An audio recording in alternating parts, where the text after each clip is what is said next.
Buenos días, muchas gracias. Hago acuso de que soy tímida, me da vergüenza hablar delante de mucha gente y no soy muy ducha en estas situaciones, así que bueno, discúlpenme, sepan disimular ustedes lo que yo no... Bueno, sepan disimular ustedes lo que yo no voy a saber disimular. El síndrome de Williams, si les soy honesta, no hace demasiado tiempo que me enteré de qué se trataba. Así como muchas patologías genéticas que hablábamos con alguna persona hace un ratito, donde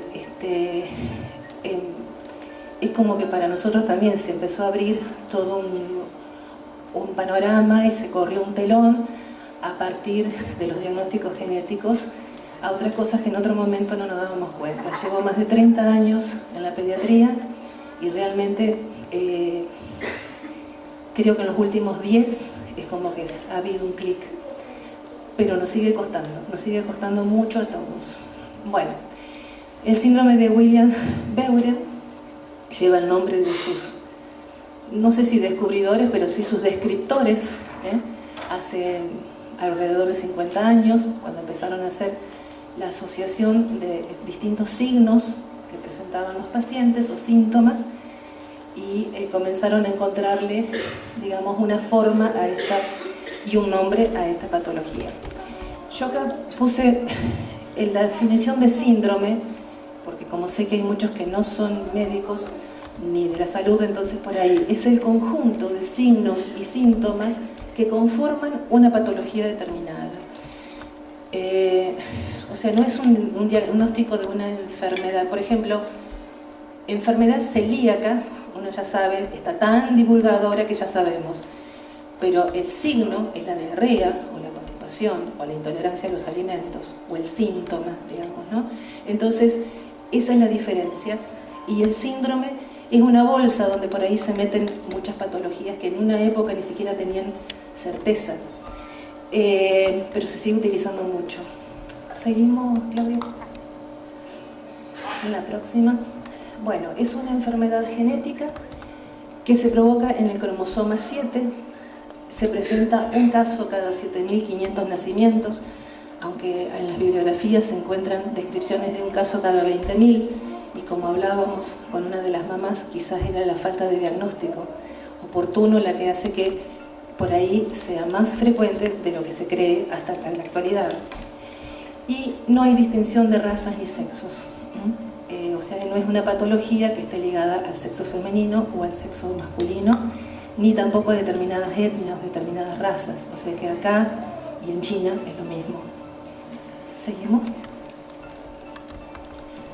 Bueno, se origina en una meiosis alterada. La meiosis es la división que tienen las células en el ovario o en los testículos. Hay una alteración, puede suceder en el óvulo o puede suceder en el espermatozoide, indistintamente. Es como una especie de error, digamos, en la alineación de los cromosomas, y eso hace que se rompa, que haya una delesión en una partecita del cromosoma 7, por eso se llama 7q1123, que se ve en todas partes, eso en todos los lugares de la información que uno accede en internet lo encuentra, y es el responsable, esa expresión alterada, digamos, es la responsable de los signos y síntomas que tiene el paciente. ¿Seguimos? Ahí está. La alineación alterada, eso hace que se rompa una parte de la información. Y hay otros casos que está descrito ahora, leí que había un solo caso descrito en Latinoamérica sobre una duplicación. En vez de romperse y faltar, se duplica y también trae problemas, pero no tiene nada que ver con el Williams. Entonces, eso es lo que pasa, es una pequeña trocito del cromosoma 7. Pero del año 93 en adelante recién se pudo empezar a investigar esto y se arribó al diagnóstico. O sea que el diagnóstico genético no debe tener, no sé si llegamos a los 20 años. ¿Seguimos? Acá está la carita. Porque tenemos una tétrada característica del síndrome, que es lo que hace que uno comience a sospecharlo. La carita, la fascia peculiar, es bastante común, no todos los rasgos, por supuesto, se presentan del mismo modo, pero ya en otra diapo que viene más adelante vamos a ver, pero tienen los ojitos con una, digamos, mayor cantidad de tejido. Algunas alteraciones pueden estar en el iris, nariz ancha, respingada, con antevertida las fosas, el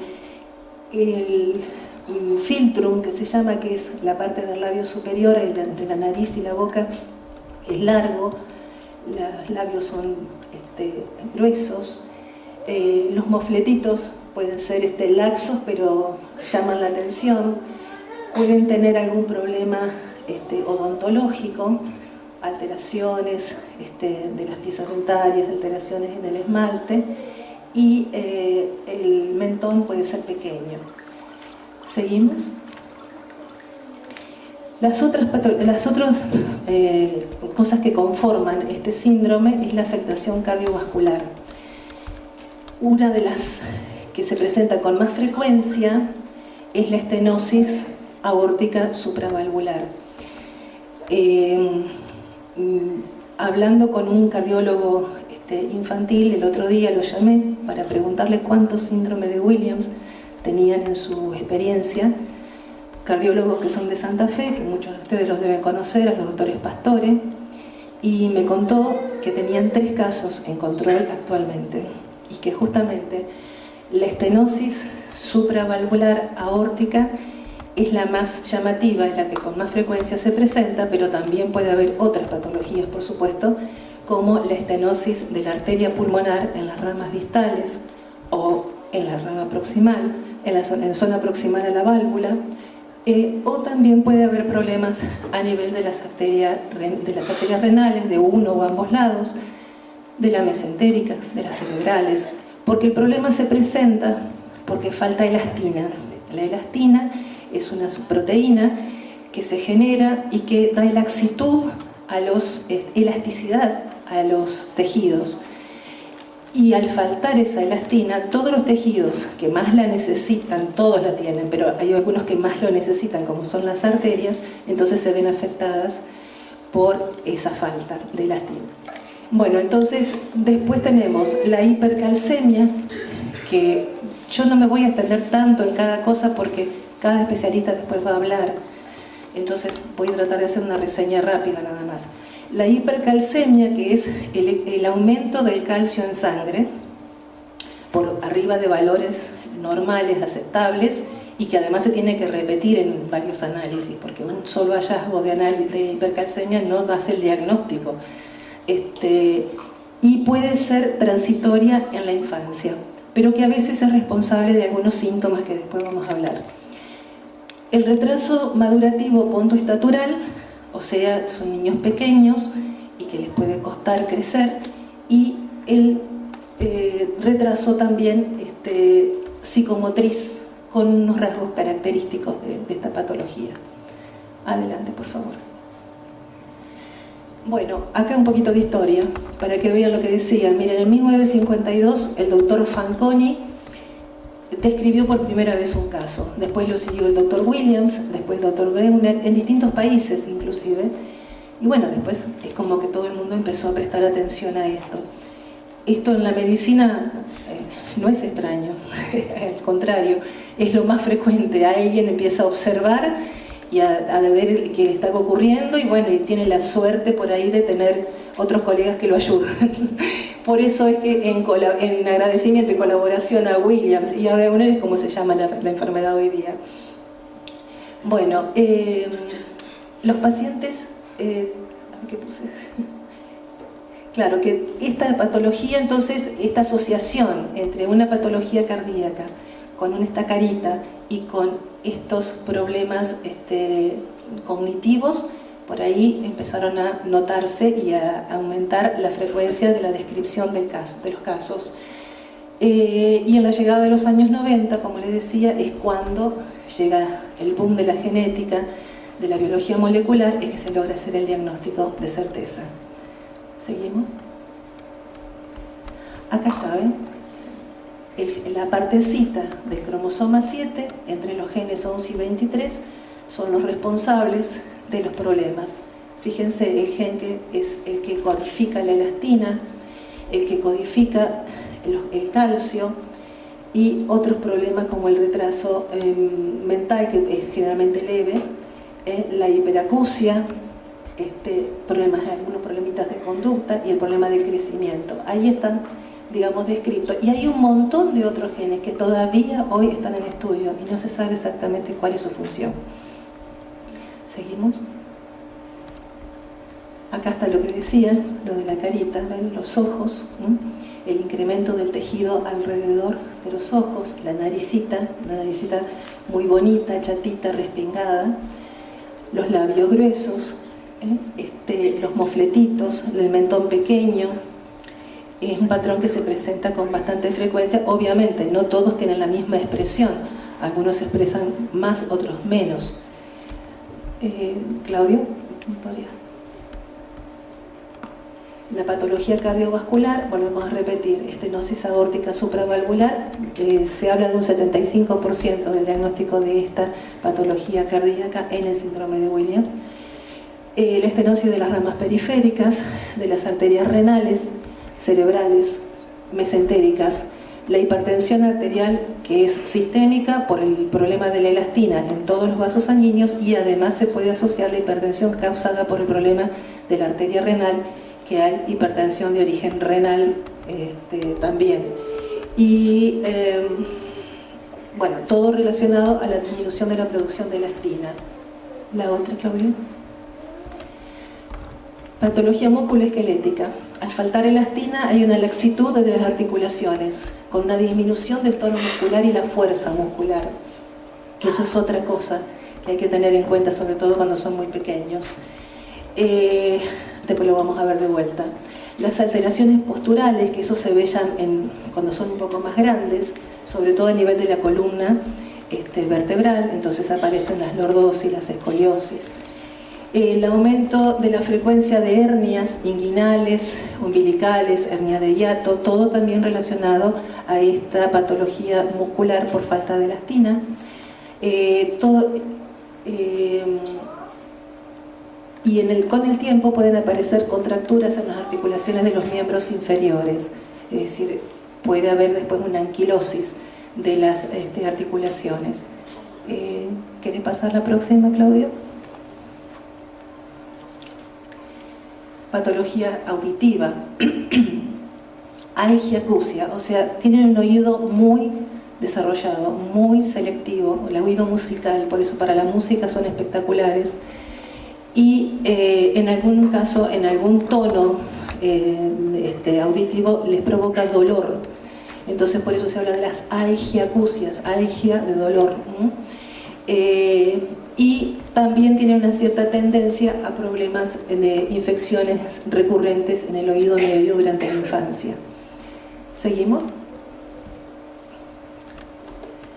La patología ocular, que después se va a desarrollar el doctor Rópolo a continuación, pero también hay alteraciones periféricas y alteraciones centrales. Las periféricas son, por ejemplo, el estrabismo, el iris estrellado, que es muy característico, la hipermetropía, pero también hay un problema a nivel del núcleo visual en la corteza cerebral, donde hay una disociación visoespacial, o sea, es como, para hacerlo muy simple, es fácil ver el árbol, pero difícil ver el bosque para estos chicos. Por eso tienen, por ejemplo, a veces dificultades cuando pequeños en armar un rompecabezas. La patología dérmica, un cutis laxo, una piel con poca elastina, lleva a un envejecimiento precoz. La próxima. La patología nefrológica, alteraciones del calibre y la estenosis de la arteria renal que conlleva sobre todo la hipertensión de origen renal asociada a la hipertensión sistémica, alteraciones de la vejiga urinaria con disfunción vesical, enuresis nocturna, tendencia a infecciones del tracto urinario y de divertículos vesicales, y la nefrocalcinosis, que está relacionada a los casos de hipercalcemia grave. La próxima. patología digestiva. Acá la patología digestiva quizás sea muy llamativa y quizás es lo que nos tenga que hacer pensar cuando estamos frente a un niño pequeño, inclusive un recién nacido, con una succión débil, con un tono muscular disminuido, y ni que hablar si tiene un soplo, ya con eso tenemos que empezar a sospecharlo. Tienen con mucha frecuencia vómitos, estreñimiento, cólicos intestinales, los que los lleva a tener serios problemas alimentarios en algunos casos. Estamos hablando de niños pequeños, ¿no? Y estos vómitos, estreñimiento, cólicos tienen que ver con la hipercalcemia o con la estenosis de las arterias mesentéricas. El reflujo gastroesofágico, que si bien nosotros lo tomamos como fisiológico en todos los niños, en algunos cuando dan demasiados síntomas hay que sospechar una hernia de hiato, y ni que hablar si el reflujo se asocia también a los vómitos, por supuesto que lo tienen, de hecho que lo tienen, y al dolor. El cólico intestinal se diferencia de la acidez que provoca el reflujo un poquito, pero bueno, a veces es difícil preguntárselo a un paciente de 15 días de vida o de un mes de vida. La tendencia a la diverticulosis intestinal y el prolapso rectal llega con el crecimiento y en el 10% de los casos se puede asociar a enfermedad celíaca. ¿Seguimos? La patología endocrinológica, que también más a la tarde vamos a tener el desarrollo de esto, se asocia con cierta frecuencia al hipotiroidismo, alteraciones durante el desarrollo puberal y alteraciones metabólicas, sobre todo del calcio. ¿Seguimos? El retraso del crecimiento pondoestatural. Son niños que nacen con bajo peso y baja talla, en general. Crecen por debajo de los percentilos de crecimiento familiar. O sea, sabemos que hay una talla diana o un tamaño de padres grandes, se suponen hijos grandes, de padres pequeños, hijos pequeños. Entonces, por ahí, cuando hay mucha diferencia entre la talla de los padres y la del niño, uno puede empezar a sospechar que puede haber alguna patología, más allá que sea síndrome de Williams u otra cosa, pero siempre hay que estar atento a la talla y a la ganancia de peso. La pubertad puede estar algo adelantada y con escaso brote puberal, y se puede asociar a la problemática de la alimentación, esto de que no crezcan bien también, o sea, sumado a la cuestión genética, también hay una cuestión alimentaria. Si el chico vomita la 3/4 parte del día, es muy difícil que gane bien peso. ¿Seguimos?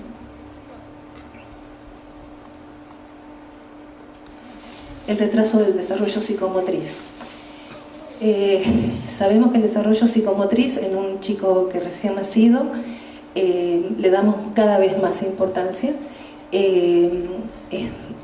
Diríamos algo que hay que comenzar, bueno, creo que está el doctor Sack por acá, debe estar, así que, ya está, ya nos va a contar quizás más en detalle, pero el pediatra clínico, el neonatólogo, el que estamos en contacto en primer momento con el niño, tenemos que tener en cuenta pequeños detalles para ir chequeando, porque una vez, 2 veces por ahí no es suficiente, hay que verlo varias veces, en varios momentos, como para empezar a la sospecha. Si a mí tengo un paciente que está, digamos, con un tono disminuido, no voy a pensar con un día de vida que tiene un síndrome de Williams, pero tengo que empezar a prestar atención porque ese niño tiene menor tono muscular, porque los reflejos no salen de la misma manera que en otro niño más vigoroso. Puede haber un retraso para caminar, en la bibliografía se habla de 20 meses. No tengo experiencia suficiente como para decir si es así, pero es probable, por todo lo otro descrito anteriormente. Manifiestan algunos problemas en el equilibrio, en la coordinación, en los movimientos y en la psicomotricidad fina y gruesa. Les cuesta mucho dibujar, así, en contrapartida con todo lo que adquieren, digamos, con su oído tan sensible. También pueden ser torpes, digamos, entonces un chico que se cae con frecuencia, sobre todo cuando está aprendiendo a caminar, se cae más de lo que es habitual, y también le puede costar subir escaleras o saltar a la cuerda. Después tienen un retraso inicial en la adquisición del lenguaje. Una vez adquirido, después es difícil hacerlos callar, ¿no? Pero al principio les cuesta empezar a hablar. Después tenemos trastornos de la atención, con o sin hiperactividad, esta famosa patología que hoy está tan de moda. La mitad de las aulas tienen chicos con trastornos de atención e hiperactividad y no tienen por ahí ninguna patología de base. Pero está presente dentro de las posibilidades de asociación a este síndrome. Y el retraso cognitivo es de leve a moderado, o sea, las capacidades de adquisición de habilidades. ¿Seguimos? Es la capacidad de aprendizaje. Excelente memoria para recordar rostros. Ven una cara y no se olvidan más. Y me consta, hay una niña que me saluda en todas partes, y creo que nos hicimos amigas en el primer momento, ¿viste? Y me saluda en todos lados, me ve en el supermercado y ella me grita, ¡hola Gloria! Y no me ve tan frecuente, pero ella ve a alguien y se acuerda. El oído musical que hablábamos, las alteraciones del carácter, sumamente amigables y sociables a extremos, pero a la vez de carácter cambiante. Entonces por ahí pueden tener algunas crisis, digamos, de enojos, por ahí un poquito tercos. Sí, ¿no es cierto? Las alteraciones en el sueño. Yo leí mucho sobre el insomnio, pero puede haber otras alteraciones del sueño. Y la adquisición del lenguaje fluido, luego del retraso inicial, ¿no es cierto? Y el lenguaje adecuado, pero por ahí puede estar carente de contenido. O sea, son personas que hablan, pero por ahí el concepto les cuesta redondearlo. ¿Seguimos? En los aspectos psicosociales, entonces extrovertidos, muy sociables, afectuosos, carácter frágil y cambiante, tendencias a relacionarse fácilmente con adultos y en contrapartida por ahí algunos problemas con sus pares, con los niños de su edad. Fácilmente perturbables, requieren de apoyo psicológico desde el momento en que se tiene el diagnóstico, por supuesto en cualquier momento, pero sobre todo en la época de la adolescencia, porque como todo niño en la adolescencia le cuesta mucho más. ¿Seguimos? Ya terminamos. El diagnóstico prenatal, esto quería hacer hincapié, porque justamente recién hablábamos de gente que ha tenido muchos años peregrinaciones hasta lograr un diagnóstico.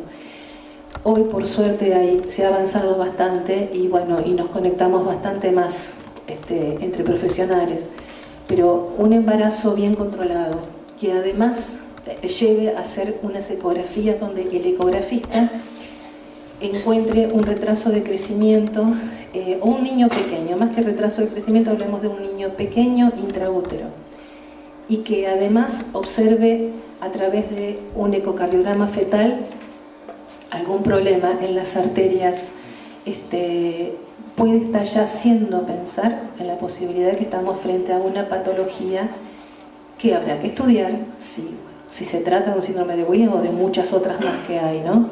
Pero un buen diagnóstico prenatal puede colaborar muchísimo en acelerar el diagnóstico. No vamos a hacer ninguna punción amniótica ni biopsia coriónica, pero sí, apenas el niño nace, se puede extraer material para hacer un estudio genético. ¿Seguimos? El neonatal, o en los primeros meses de vida. O sea, supongamos que no se sospechó nada durante el embarazo.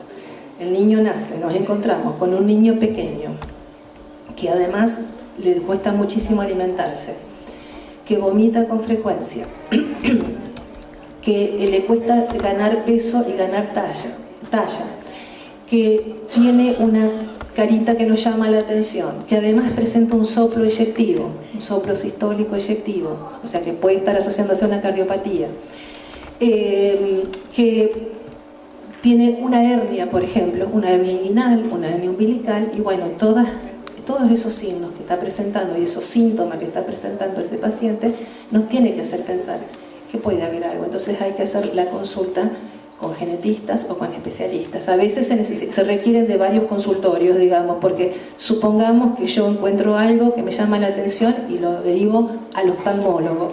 Y el oftalmólogo lo ve y bueno, me da su opinión, pero después, bueno, el soplito también se lo tengo que mandar al cardiólogo. O sea, es como que el pediatra clínico va por ahí y termina siendo el director de orquesta un poco, ¿no? Y somos nosotros los que nos tenemos que cargar al hombro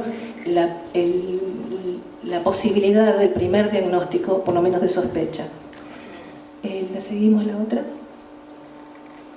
Y en los primeros años de vida, ¿ves? Cuando ya pasó el nacimiento, el embarazo, el nacimiento, los primeros años, los primeros meses, donde van con muchísima frecuencia al consultorio, porque me imagino un chico que vomita mucho y que tiene mucho dolor de panza, y lo tenemos todos los días en el consultorio, todos los días. Entonces algo tenemos que pensar.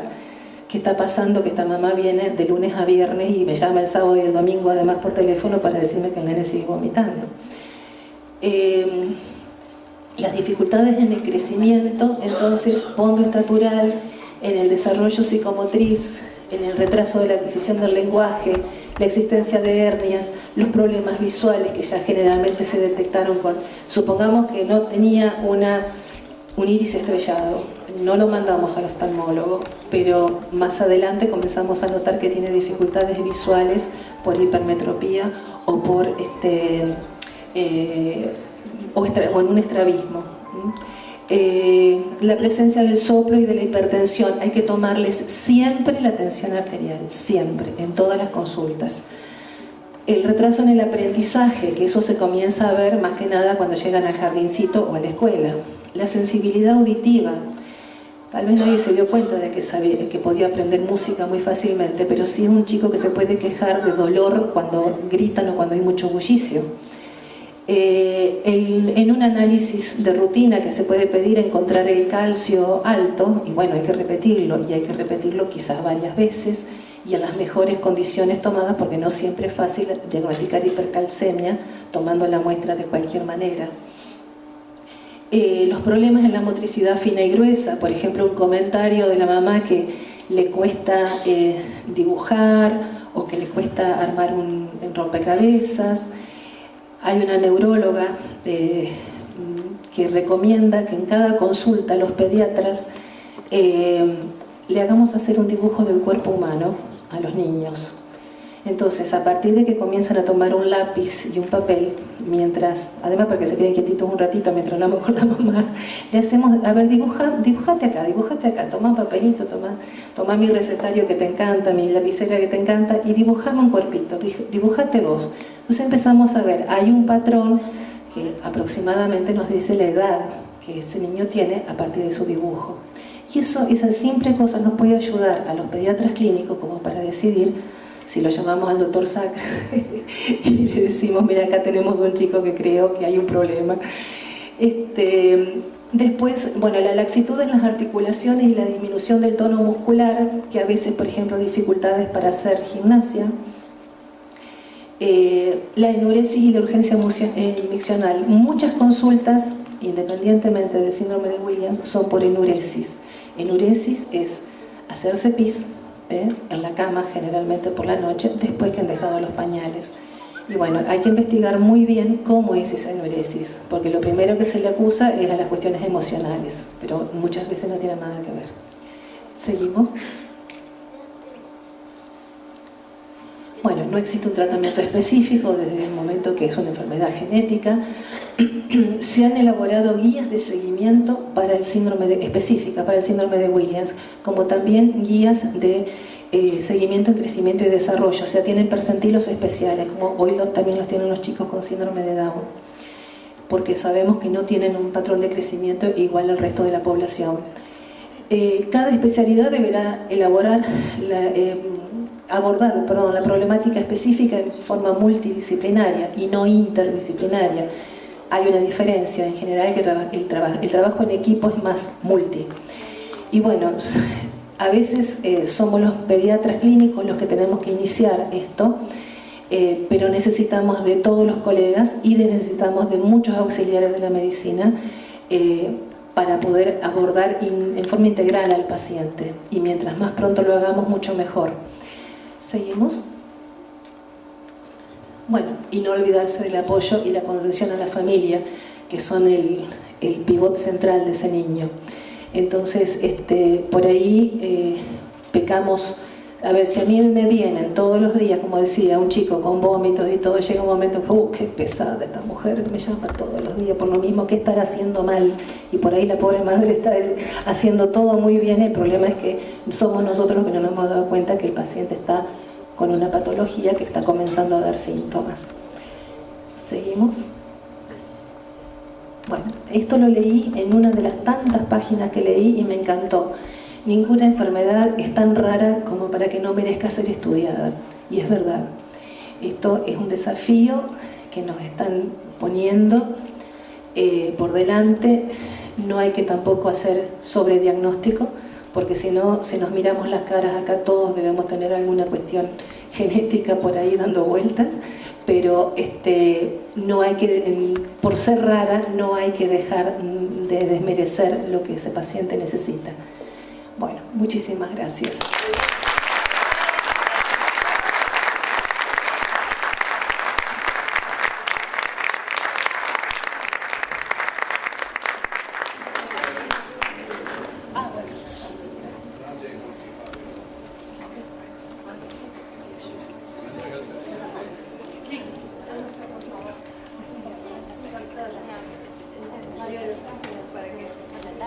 Para que